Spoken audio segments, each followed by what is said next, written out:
es director de la Escuela de Economía de la Universidad de Cuenca. El ingeniero Rivera ha tenido en los diálogos con este medio de comunicación, podríamos decirlo casi un estribillo, en el sentido de decir no hay almuerzo gratis en economía. Cabe entonces la pregunta, economista Rivera, al tiempo de darle la bienvenida, luego no del almuerzo, de este gigantesco festín, tomando las cifras de Lenín Moreno de 60 a 70 mil millones de dólares, viene esta gran resaca. Resaca para la cual el vicepresidente de la República pide comprensión. Gustavo, buenos días, muchas gracias por la invitación. Yo creo que referirse al origen de los problemas ya no es ninguna novedad, creo que está plenamente identificado, tiene nombre y apellido. Lo que sí debemos destacar es que la emisión de bonos soberano del Ecuador durante el último tiempo va a significar que tengamos que pagar 5 mil millones de dólares entre el 2021 y el 2025. Más cerca de 11 mil millones entre el 2025 y el 2029, sin considerar los 6 mil millones que debemos a los chinos, cuyo mayor vencimiento es hasta el 2028. Con un tamaño de gasto público del producto por encima del 36-37%, se evidencia una clara insostenibilidad fiscal, es decir, la situación de las finanzas públicas está en rojo. Si yo a eso le sumo y le hago una radiografía del Ecuador a la fecha, yo encuentro otras manchas bastante negras.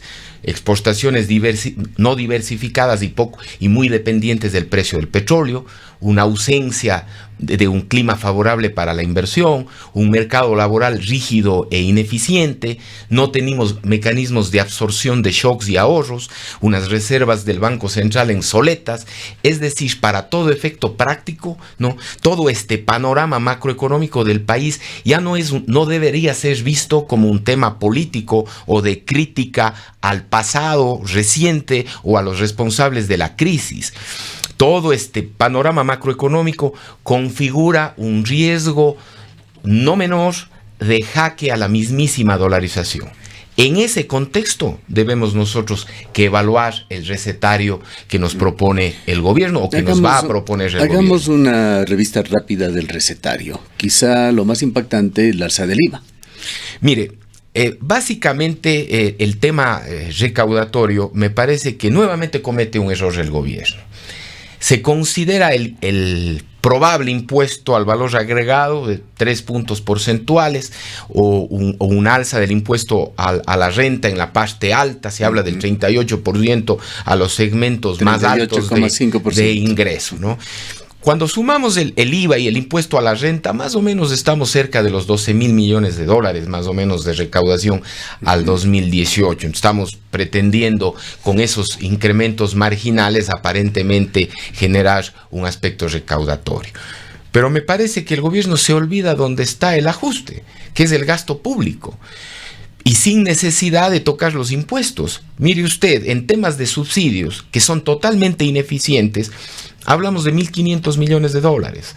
Cuando hablamos de sueldos y salarios, ojo, no de los profesores, no de los doctores, no de la seguridad, sino de la parte administrativa del Estado, podríamos reducir unos 1.000 millones al año. Si sumamos compra de bienes y servicios, no menos de 2.000 millones. Es decir, solamente en esos 3 rubros podríamos alcanzar una cifra de 4.000 millones, entre 4 y 5.000 millones de dólares, y no nos veríamos abocados. Más que duplicarían las expectativas del Fondo Monetario. Exactamente, y mucho más recaudatorio que el aumentar el IVA a 3 puntos o el impuesto a la renta.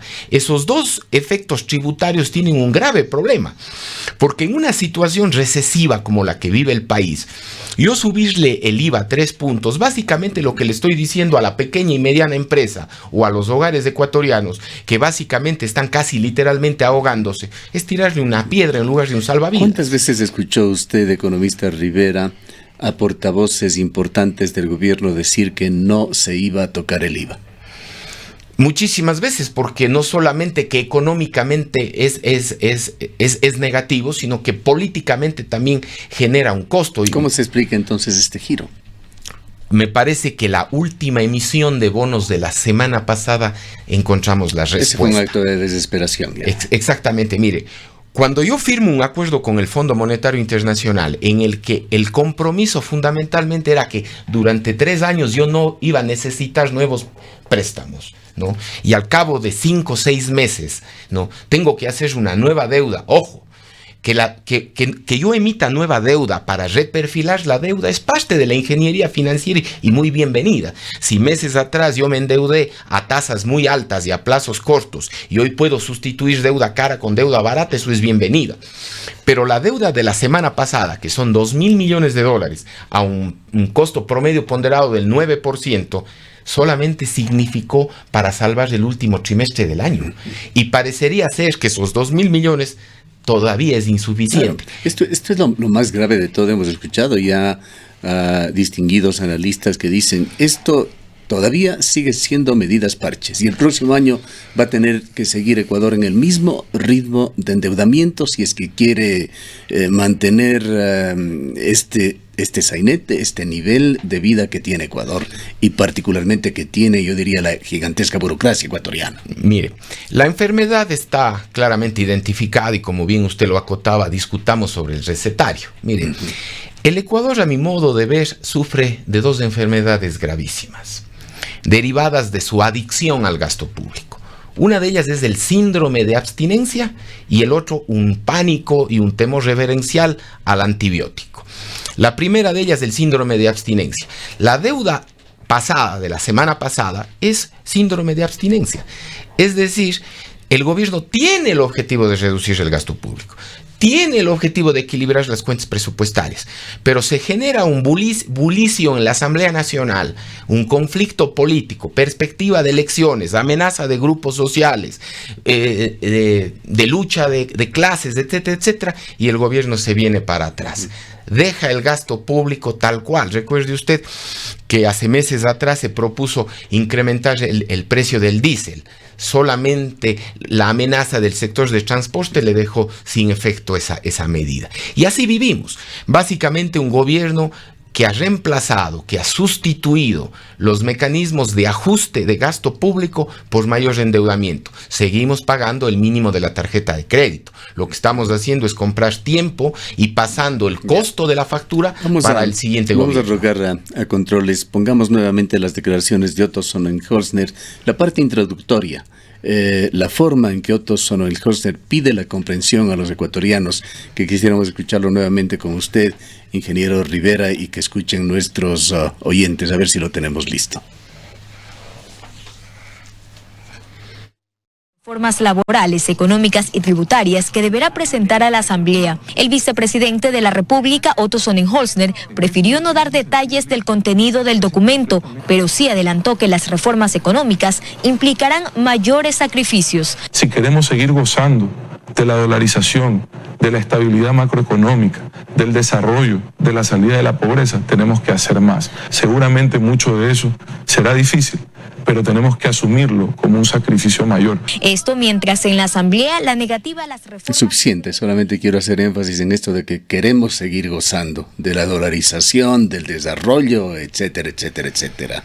¿Está de acuerdo usted con esa visión del vicepresidente del Ecuador? Mire, yo le había dicho que la situación del país ya no es un tema de discusión política, es un tema que afecta y pone en jaque a la mismísima dolarización. Eso es cierto. Esta adicción al gasto público nos está pasando factura. El tema es cómo le quitamos la droga a este enfermo sin que se muera en el intento por el síndrome de abstinencia y afectando el tema del miedo al antibiótico. Y esto del término gozando, yo, digamos, no es que yo no quiera la dolarización y no esté consciente de ese gran blindaje que ha dado el Ecuador. Pero yo pregunto, ¿el pueblo ecuatoriano realmente está gozando del desarrollo, gozando de la dolarización, gozando de todo lo que señala el vicepresidente de la República, o es el gobierno el que está gozando y no quiere realmente entrar en un plano más responsable de poner su aporte, de disminuir el tamaño del Estado, de reducir el gasto público con las consecuencias que pueda tener, sí, para una gran burocracia ecuatoriana, pero ser consecuente con este nuevo sacrificio que se está pidiendo al pueblo? Sí, mire, efectivamente, el presidente de la República yo creo que debe asumir el costo político de tomar medidas impopulares, pero que no son antipopulares. Hay una gran diferencia entre una medida impopular, como puede ser la reducción del gasto público, de una medida antipopular. La medida antipopular es seguir en la farra, seguir en el endeudamiento público, seguir manteniendo el gasto público tal cual. Y yo le decía hace un instante, ¿cuánto ha reducido el gobierno en sueldos y salarios? 100 millones de dólares. Una reforma fiscal en serio debe hablarnos de 10 veces más, es decir, 1.000 millones de dólares más. ¿Cuál ha sido el ajuste del sector público? Reducir la inversión pública a su mínima expresión, y el gasto corriente literalmente le mantiene intacto o aumenta. Cuando uno revisa cifras, uno puede hablar del periodo enero-agosto 2019 en relación al periodo enero-agosto 2018, fácil, un aumento del gasto corriente, no una reducción del gasto corriente. Uno puede encontrar, sumando y restando, entre 800 y 1.000 millones de dólares de más gasto. Entonces, ¿cómo podemos hablar de austeridad? Cuando hablamos de 70.000 millones de dólares que se han perdido de corrupción, ¿con qué cara el gobierno nacional le pide a la ciudadanía un nuevo sacrificio en términos del impuesto al valor agregado, del impuesto a la renta, si no ha hecho absolutamente nada para recuperar esos dineros robados? ¿Cómo le podemos decir al país: pague más impuestos para mantenerle al Estado pipón, obeso y sobredimensionado? Primero ajustemos el gasto público, ese es el orden lógico de las cosas. Y cuando le tengamos al gasto público como porcentaje del producto en no menos del 30 puntos sobre el PIB, allí comencemos a reflexionar sobre cómo debemos financiar.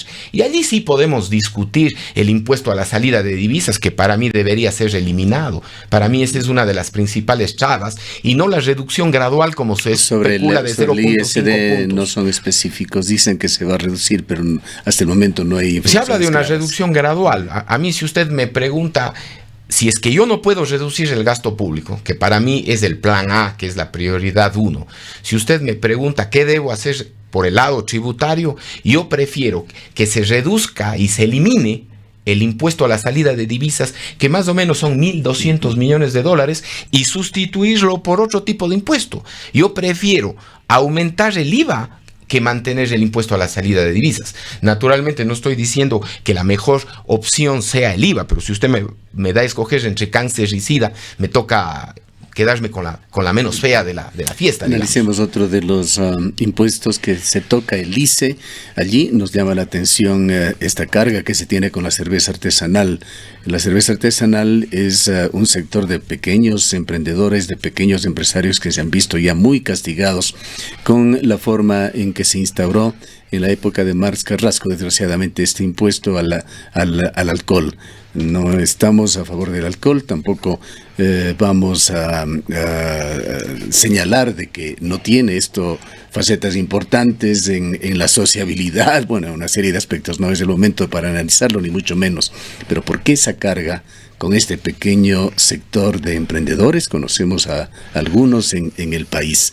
¿Qué más dice del ICE? Que se elimina el precio ex fábrica, se incorpora un 30% de comercialización. También en la cerveza artesanal se graban cigarrillos electrónicos y cigarrillos en general, bebidas azucaradas. En los vehículos se pone allí una fórmula, como ingeniero tengo que decirlo, una fórmula que está además mal planteada, pues confunden paréntesis con corchetes, imposible de entender o de deducir qué mismo quieren, pero aparentemente están subiendo los vehículos que tienen un costo por encima de $20,000. Baja también del 15% al 12% la tarifa para audio y video por suscripción, y una medida que creo que ningún ecuatoriano consciente se opondrá, un impuesto a las fundas plásticas de 25 centavos cada una. Su análisis sobre el ICE. Mire, me hace la pregunta más difícil, porque voy a tratar de responder contra mis propios gustos. Definitivamente me considero un adicto a la cerveza y me encanta la cerveza. Así que, por lo tanto, si le pudieran poner un impuesto de 0% a la cerveza, para mí sería la mejor noticia. Sin embargo, desde el punto de vista económico, un impuesto a la cerveza tiene un sentido de generar un incentivo para contrarrestar el alcohol. el alcoholismo. Sin embargo, como siempre, se toman malas medidas. Cuando nosotros queremos desincentivar el alcoholismo, el impuesto debería ser en función del grado de alcohol. Y consecuentemente, la cerveza, que tiene un porcentaje de alcohol mucho menor que otro tipo de bebidas, debería tener un impuesto mucho menor. La denominada bebida de moderación. Exactamente. O sea, hasta ahí se cometen errores la estructura tributaria de nuestro país. Sí, a mí me llama la atención la carga contra los pequeños productores, contra estos microemprendedores que tienen una operación que no va más allá de unos pocos miles de dólares, pero que les van cerrando el círculo, asfixiándolos, sin permitir prácticamente que sigan adelante con sus actividades. Y además, cuando usted suma todos esos impuestos, ¿cuál es la importancia dentro de la recaudación total? ¿Qué relevancia tiene? Es la otra pregunta. Tiene, o sea, básicamente apliquemos la ley de Pareto, el 80-20, es decir, concentrémonos en el 80% de recaudación y no en ese 20% afectando, como usted dice, a los pequeños artesanos, a los emprendedores y demás. Yo creo que el país sigue cometiendo errores. Hace meses atrás yo fui crítico de la eliminación del impuesto verde, que mucha gente aplaudía,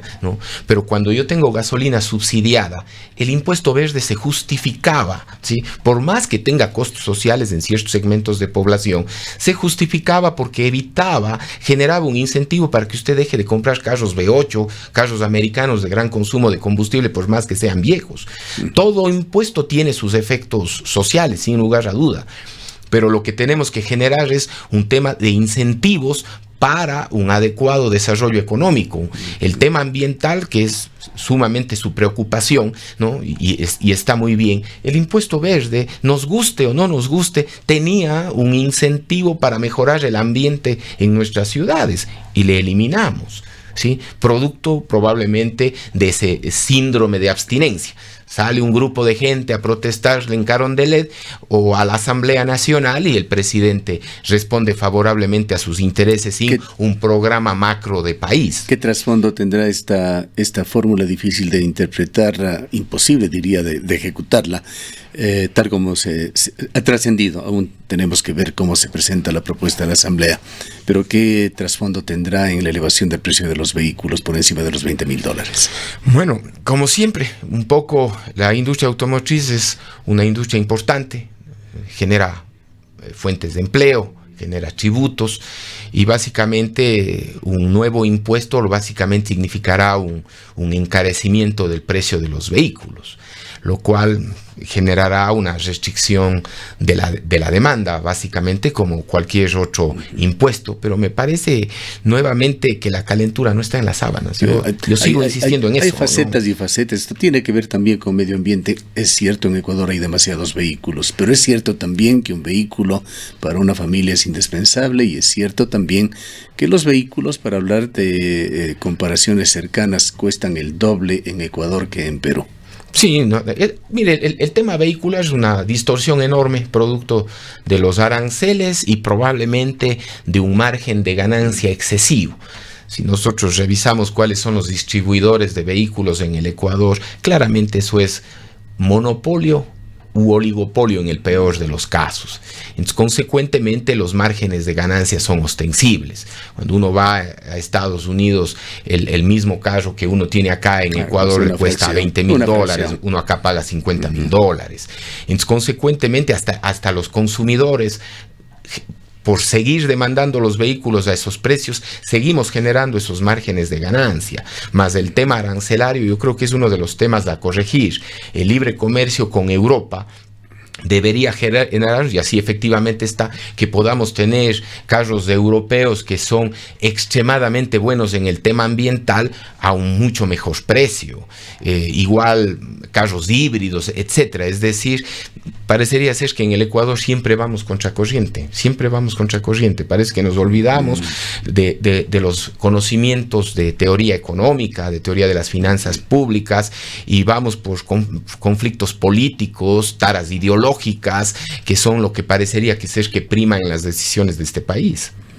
Hay el tema de las fundas plásticas. Bueno, allí conforme lo que usted establece, justamente son los impuestos pigovianos que nos dice las finanzas públicas, es decir, generar un impuesto específico en el sector o en el producto donde nosotros tratemos de corregir. Si evidentemente las fundas plásticas tienen un altísimo costo ambiental, bueno, es comprensible y justificaba el tema del impuesto, pero en este caso debemos rescatar que ese impuesto no es un tema tributario de recaudación, sino más bien es un tema de generar incentivos para que la gente deje de usar la funda plástica, y desde ese punto de vista no parecería ser muy discutible el tema ciertamente. Hay otro acápite que se relaciona con la repatriación de capitales.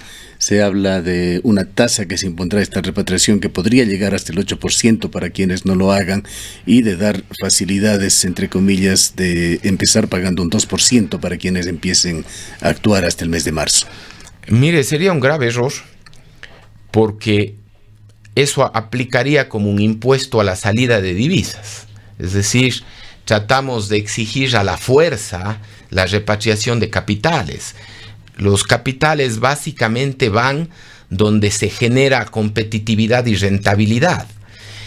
Simplemente hagamos un poco de números. Si usted le suma el 25% de impuesto a la renta, el 15% de utilidades a los trabajadores, la jubilación patronal, el 5% de impuesto a la salida de divisas, nosotros más o menos bordeamos como costo para las empresas entre el 40 y el 50% fácil.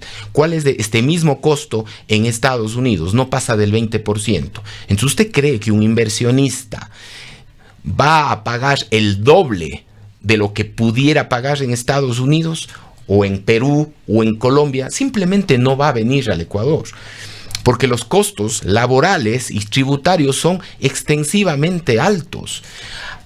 Así, al capital internacional hay que atraerle, ¿no? Hay que presentarse como la niña bonita de América Latina, pues, ¿no? Yeah. Pero si trato de forzar esta repatriación de capitales... Este mensaje se lo está presentando: traiga su dinero y por lo menos un 2% es nuestro del Estado. Claro. Puede esto subir más si se demora. Exactamente. Entonces, básicamente, ¿qué es lo que van a generar en los... ¿Quiénes tienen dinero en el exterior? No es perico de los palotes, son gente importante que tiene un buffet de abogados a su servicio. Entonces va a tener 1001 mecanismos para evitar este tipo de multas. Simplemente no va a traer, porque nosotros, además de ese capitalista, ¿qué incertidumbre tributaria le da a usted con este tipo de medidas? ¿Cuáles son los derechos de propiedad que tiene ese capitalista? ¿Cuál es el crecimiento económico? ¿Cuál es el mundo abierto que pudiera tener una empresa que se viene a colocar en Ecuador, a diferencia de Perú, que tiene tratado de libre comercio con Estados Unidos? O sea, no hay incentivos, pues. O sea, si yo le quiero conquistar a una chica, tengo que hablarle bonito, pues no le puedo insultar. En la contraparte, economista Rivera, al tiempo de recordar de que jamás se hizo un cambio a la matriz productiva como se lo venía pregonando desde hace más de una década, no vemos pasos para ello, pero se está emprendiendo ya en reformas en el ámbito laboral. No sé si ha tenido la oportunidad de revisarlas. Sí, mire, una de las anclas que tenemos como economía, de las principales restricciones que tenemos como economía y que afecta la sostenibilidad de la dolarización, es precisamente el mercado laboral. El mercado laboral tiene que ser muy flexible, ¿no? Nosotros en el país, creo que cuando usted le contrata a una persona, literalmente le está contratando de por vida, porque es costosísimo despedir, pues, ¿no? Es así como en el matrimonio. Cuando usted, si la Iglesia Católica le diría que, para los que somos católicos, que usted pudiera divorciarse fácilmente con un escrito al cura, la tasa de matrimonios aumentaría. Pero si usted le dice que divorciarse es pecado mortal, usted no se casa, pues piensa 2 veces antes de casarse. Asimismo es la contratación de mano de obra. Si el costo de mano de obra, repito, considerando el 15% de impuesto a los trabajadores, los costos de despido son tan altos, usted sustituye trabajo por capital que resulta mucho más barato. Entonces, consecuentemente, una de las buenas medidas y de las buenas noticias que uno esperaría encontrar en este paquete de reformas es precisamente una reforma laboral. ¿Y por qué? Porque esa reforma va a afectar a esa gran masa de desempleados, de subempleados, especialmente mujeres, especialmente jóvenes, que hoy en menos de la mitad de la población económicamente activa tienen un trabajo adecuado. Esa sí sería una buena noticia para el país. Desde el punto de vista político se especula también que el gobierno está tan débil, pero tan débil, incluso hablando también a nivel de la Asamblea, tiene un puñado de asambleístas que apoyarían las medidas, de que estas medidas habrían sido sobredimensionadas para llegar a acuerdos con una reducción, sobre todo en los puntos más impactantes, es lo que se especula. Sin embargo, existen mecanismos que favorecen al Ejecutivo, que es colegislador, que podrían llevar incluso a la instancia de que estas normas entren por el Ministerio de la Ley. Desde el punto de vista político, ¿cómo ve usted lo que se viene en estos próximos 30 días? Bueno, estamos ya en vísperas de elecciones y uno de los principales problemas identificados en el Ecuador son esos conflictos políticos y esos políticos que piensan en la próxima elección y no en la próxima generación, que efectivamente pueden dar al traste en la Asamblea con las propuestas de medidas. Mire, así como Macri perdió su luna de miel, Lenín Moreno hace rato perdió su luna de miel. Lenín Moreno debía haber presentado, como cualquier gobierno, su programa de medidas de shock durante los primeros 6 meses. Hoy lo está haciendo ya cuando falta un año, un poco más quizás, de su mandato, cuando tiene un 7% de popularidad, y evidentemente los potenciales conflictos sociales y políticos van a ser un lastre para la implementación de este programa económico. Y capaz que nuevamente el síndrome de abstinencia y el temor al antibiótico termina primando sobre la necesidad de ciertas reformas.